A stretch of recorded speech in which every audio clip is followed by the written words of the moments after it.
A sinister veil shrouds the story of the Colossus of Rhodes, a statue so immense and precise that its very existence seems to defy the ancient technological capabilities it supposedly hails from. Imagine, standing at a height of over 108 feet, it is said to have towered over the ancient harbor with its legs apart as ships sailed between them. But what if it wasn't just a statue? Whispers from suppressed sources allege it might be a depiction of a colossal being, a guardian of the ancient world, whose proportions and designs are beyond the skills of sculptors in 280 BC. The British Museum, that bastion of historical truth, holds within its depths records of a peculiar discovery, an unearthed ancient tablet from a dig near Rhodes in 1875. The tablet detailed the construction of the Colossus with a precision that baffled even the most seasoned archaeologists.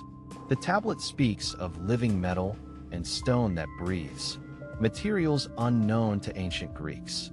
Witnesses, including the renowned researcher Lord Elgin, reported seeing an ethereal glow emanating from the statue's supposed location, yet their accounts have been conveniently filed away, dismissed as mere fantasy. In the shadowy archives of the American Museum of Natural History, a letter penned by the explorer Sir Henry Rawlinson in 1892 describes an encounter with a colossal stone head in the jungles of Guatemala. Rawlinson noted the uncanny resemblance to the depictions of the Colossus of Rhodes, with features not typical of any known human race. The head measured over 20 feet tall and lay half-buried, its eyes seemingly alive with an unearthly light. Despite the clear implications, the museum's curators have repeatedly downplayed the discovery, labeling it a natural formation. In 1911, the Vatican's secret archives supposedly received a shipment from the shores of the Aegean Sea, a chest containing enigmatic manuscripts and peculiar artifacts, one of which was reported to be a fragment of the Colossus. Pope Pius X himself examined the fragment, noting its unnatural smoothness and metallic sheen that seemed to shift in color with the ambient light. The records, however, were quickly sequestered, guarded by the iron will of the Vatican's archivists, never to be seen by public eyes. Some speculate this was due to the fragment's potential revelation of a race of beings who walked among humans. The final piece of the puzzle lies in the forgotten journals of an unnamed French sculptor who visited Rhodes in 1903, intrigued by the legends of the Colossus. In his writings, he described an inexplicable force surrounding the statue's remains, a sensation of being watched by something ancient and powerful. The sculptor attempted to recreate the Colossus but was driven to madness, claiming to have seen visions of titanic beings walking the earth. His works were confiscated and hidden, ensuring the populace would remain blind to the truth of these colossal beings. The dusty annals of history are rife with tales of the great Sphinx of Giza, yet beneath the sands, a darker, more enigmatic truth lies buried. Was the Sphinx a mere monument, or a petrified guardian of ancient wisdom? Reports from 1860, when French archaeologist Auguste Mariette first dug near the Sphinx, suggest hidden chambers and tunnels leading to a vault that vibrated with an inexplicable energy. Witnesses spoke of an unearthly hum that filled the air, suggesting the presence of a colossal being or machine, not merely a carved stone facade. In 1884, a peculiar missive reached the desk of British Egyptologist Amelia Edwards, describing a discovery within the depths of the Sphinx. A team of explorers, led by the mysterious figure known only as Theophilus, claimed to have encountered enormous mechanical constructs beneath the paws of the Sphinx. These machines, they reported, appeared ancient yet inexplicably advanced, featuring joints and gears that defied the engineering capabilities of their time. Yet, Edwards' public findings curiously omitted any mention of this discovery, a glaring omission that reeks of suppression. The renowned writer and mystic Helena Blavatsky penned an account in 1877 detailing her visit to the Valley of the Kings. She described experiencing visions triggered by the ancient statues that lined the valley, a parade of colossal figures whose stone eyes seemed to follow her every move. Blavatsky insisted that these statues were not mere representations, but were, in fact, actual remnants of beings that once roamed the earth. Her revelations were dismissed by the academic institutions of her time as mere fantasy, yet her experiences suggest a deeper, hidden truth. In the archives of the Smithsonian, a forgotten artifact catalog reveals an intriguing item logged in 1899, a massive stone foot, measuring nearly 12 feet in length, with distinct humanoid characteristics. Recovered from an undisclosed South American location, the foot challenges all known historical records of human proportions. Critics within the Smithsonian aggressively pushed narratives of natural erosion, but whispers among the staff suggested otherwise. This foot, they believed, was once part of a colossal being, a guardian entity, whose existence predates and contradicts mainstream historical timelines. In 1915, a clandestine expedition funded by an anonymous European patron embarked on a journey deep into the Himalayas. Their mission, to locate and study the rumored giants of the peaks. Led by an enigmatic figure known as Dr. A. Morgenstern, the team allegedly discovered a series of colossal statues carved directly into the mountainside, each figure exuding an aura of ancient power. Morgenstern's notes described the statues as having features that were simultaneously human and otherworldly, coupled with inscriptions in an unrecognized script. Yet, upon their return, the team's findings were systematically discredited, their evidence seized and buried by unnamed global organizations. The chilling legend of the Moai statues on Easter Island often credits their creation to the Rapa Nui people. However, delving deeper, an unsettling truth emerges. In 1914, Catherine Routledge, a daring British archaeologist, chronicled an encounter with the island's elders who spoke of the aka giants who once inhabited the island. Routledge reported observing peculiar magnetic disturbances around the statues, suggesting an unusual energy field. These anomalies were never reported in her official records, edited and diluted by her academic sponsors to fit a bland, acceptable narrative.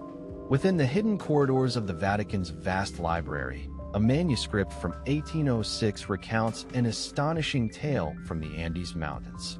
Spanish explorers, led by a Captain Luis de Montoya, claimed to have found a valley filled with gigantic stone sentinels. These statues, Montoya noted, had eyes that glowed with an inner light. His descriptions matched no known culture, and the Vatican quietly acquired his diary, ensuring the account remained cloaked in mystery. The story speaks of beings who could harness natural energies, their knowledge lost amid the sands of time. In 1907, the opulent halls of Paris saw the unveiling of a peculiar artifact, a colossal hand, displayed at the Exposition Universelle. This sculpted marvel, over 15 feet in length, boasted intricate carvings and symbology that curators, under pressure from unnamed authorities, labeled as artistic interpretations. Yet, attendees, including the esteemed writer Jules Verne, whispered of its uncanny resemblance to descriptions from ancient texts featuring titans who once roamed the earth. After the exposition, the hand mysteriously vanished, rumored to have been secreted away into private collections, its true origins forever obscured. In the heart of the Russian wilderness lies a monument that defies explanation. The Leninsky Pillar, as it was known to locals, was discovered in 1913 by a Russian surveyor named Alexei Karpov. Rising over 100 feet, this towering stone figure bore no resemblance to any known Russian artistry. Karpov's detailed sketches and notes, now buried deep within Moscow State Archives, describe a figure with eyes that seemed to follow observers, its surface marked with an unknown language that glowed under moonlight. The pillar, declared a natural formation by Soviet authorities, remains a closely guarded secret. In the winter of 1918, under the shadow of the looming Alps, a discovery rocked the small village of Cortina d'Ampezzo. Villagers unearthed a giant's head, carved from a single massive block of granite, its eyes embedded with precious stones that glinted even in the dimmest light. Local legends spoke of the guardians of the mountains, titans who once protected the land. Despite the potential historical significance, the head was swiftly removed under orders from a shadowy government faction, its whereabouts now unknown. The villagers, left with only their stories, whispered of a cover-up designed to suppress knowledge of these ancient beings. The tale of the giant Buddha of Bamiyan, an awe-inspiring creation carved into the cliffs of central Afghanistan, has long perplexed historians. Yet, a forgotten dispatch from 1832 by British officer Charles Masson unveils a startling mystery. Masson claimed to have witnessed a local ritual that invoked the spirit of the statue, which then emitted a low-frequency hum that resonated through the valley. This inexplicable phenomenon was said to cause the earth itself to tremble, suggesting that the statue was not a mere monument, but a conduit for ancient energy. These accounts were meticulously excised from official records, deemed too fantastical for public consumption. In 1840, the fog-shrouded moors of Scotland played host to a discovery that would puzzle the minds of many. A shepherd stumbled upon a chamber buried beneath the ancient Callanish stones. Inside, an enormous stone figure was revealed, its features distinctively human yet impossibly large. The local laird, fearful of upsetting the church, ordered the chamber sealed and the shepherd's story buried in local lore. However, the echo of this giant continues to resonate in whispered tales, suggesting that it might have been a guardian or a remnant from a time when giants roamed the earth. The intoxicating mystery of the Olmec heads in Mexico captures the imagination. In 1914, explorer Matthew Stirling documented strange occurrences when excavating these colossal basalt heads. Local guides spoke of the heads as living entities, claiming they shifted positions overnight. Stirling noted that compasses failed near the heads, and the air seemed charged with static electricity, creating a palpable tension. Curiously, his published findings omitted these anomalies, likely influenced by academic pressure to maintain a narrative of primitive artistry rather than acknowledging the potential of advanced ancient technology or lost civilizations. A tale of intrigue emerges from the ruins of Persepolis, the ceremonial capital of the Achaemenid Empire. In 1891, German archaeologist Ernst Herzfeld uncovered a monumental stone torso, buried amidst the fallen columns. The torso exhibited advanced sculptural techniques and bore inscriptions in an unknown script. Herzfeld's private notes speculated that the torso was part of a colossal figure representing an ancient god or titan. However, these notes were sanitized in official reports, brushed aside by academic institutions unwilling to disrupt their neatly woven tapestries of history. Deep in the Australian outback, near the site known as the Devil's Marbles, a bizarre discovery was made in 1920 by anthropologist Baldwin Spencer. A stone figure, larger than any known Aborigine art, lay half-covered in red dust. The figure's proportions were grotesque, its surface inexplicably smooth, and its eyes seemed to glow under the harsh sunlight. Spencer's account, replete with descriptions of otherworldly attributes, was quickly dismissed and buried under a mountain of bureaucratic denial by colonial authorities, who feared the repercussions of acknowledging a history that contradicted their own narratives of civilization.